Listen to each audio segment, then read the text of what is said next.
The locked trunk mystery. What police found still haunts investigators. It began with a call. A distressed landlord phoned the police about a tenant who hadn't paid rent for months. The man, known only as Victor Kane, had vanished without notice. His apartment was silent, his car still parked outside, and mail piled at the door. At first, it seemed like a simple case of abandonment. But when officers entered the apartment, they realized they were standing in the middle of something far darker. The apartment was dim, curtains drawn tight as if sunlight had been forbidden from entering. The air was thick, carrying a sour metallic stench that clung to the walls. Officers searched every room methodically. At first, there was nothing more than dust, scattered papers, and broken furniture. But then one of them spotted it, pushed against the far corner of the bedroom wall. A large, battered metal trunk. Old, heavy, and locked with not one, but 3 separate padlocks. The officer's partner leaned closer, frowning. "You smell that?" he asked. The other nodded. The odor was stronger near the trunk, as if it was leaking from within. They tried moving it, but the trunk barely shifted, heavy with whatever was inside. Without the keys, they knew they'd have to bring in specialists. And so began a mystery that would shake everyone involved. The trunk was transported to the precinct.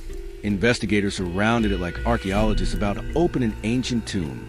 One detective whispered, "Whatever's in here, I hope we're ready to see it." With bolt cutters in hand, they began. One lock snapped, then another. Finally, the last padlock fell to the ground with sharp clang that echoed in the silent room. The detective gripped the handle and slowly lifted the lid. Inside was not what they expected. It wasn't gold, jewels, or valuables. It was something far worse. The contents of the trunk were so disturbing that investigators would later admit some of them couldn't sleep for weeks afterward. The official records remained sealed, but whispers spread. Whispers of bones, of photographs, of items that should never have been collected by any human being. One officer, pale and shaken, muttered under his breath, "This guy wasn't just living a double life, he was documenting it." The case turned from a missing tenant to something far more sinister. Who was Victor Kane? Neighbors described him much like others in similar stories. Quiet, polite, and distant. He worked odd night shifts, rarely spoke, and never had visitors. Yet his trash often contained scraps of burnt paper, as if he was constantly destroying evidence. Detectives searched deeper into his past. What they uncovered was chilling.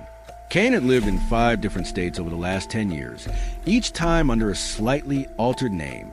In each city, police discovered unresolved missing persons cases that seemed to align with the timeline of his stay. Was he a drifter, a predator, or something even darker? Weeks passed, but Kane himself remained missing. It was as though he had vanished into thin air. Investigators combed through his belongings and discovered journals. Hundreds of entries detailing thoughts that spiraled into obsession.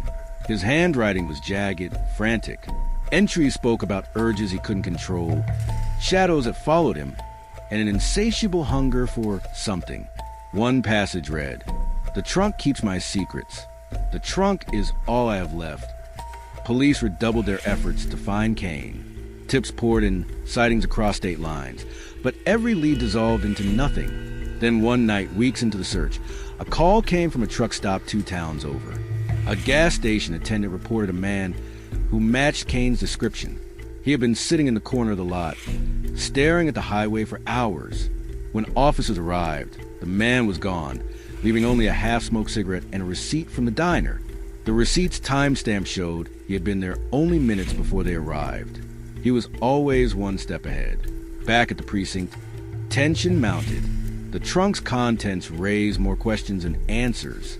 The photographs inside suggested there were more victims who had never been identified. The bones hinted at crimes stretching years. One detective slammed his fist against the table, shouting, "We're not hunting a runaway. We're chasing a ghost." Months later, another discovery shook the team. A storage unit registered under a false name traced back to Kane was opened. Inside were more trunks. Some were empty, others not. The evidence was overwhelming. But once again, Kane himself was nowhere to be found. Investigators worked around the clock. They cross-checked missing persons, compared DNA, reached out to families who have been searching for decades. Each trunk revealed more horrors, more evidence of a man who collected memories of his crimes like trophies, a man who seemed addicted to preserving the past he created. But still, no sign of Victor Kane.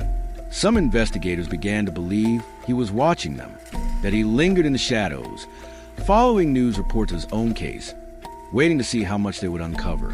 One detective recalled a chilling moment when he left the station late at night and found a note tucked under his windshield wiper. It simply read, "Not yet." The locked trunk mystery became one of the most disturbing cases in local history. Even today, years later, officers refuse to talk about what exactly they saw inside the first trunk. Some quit the force altogether. Others claim the smell alone never left their minds. And Kane? He was never caught. His face remains on wanted posters, his name whispered in true crime circles. People wonder if he's still out there, quietly living under another false identity, renting another forgotten apartment, and keeping yet another trunk hidden in the corner. To this day, investigators admit they are haunted. Haunted not only by the gruesome contents of the trunks, but by the fact that they opened the first one too late. This was Dark Case File.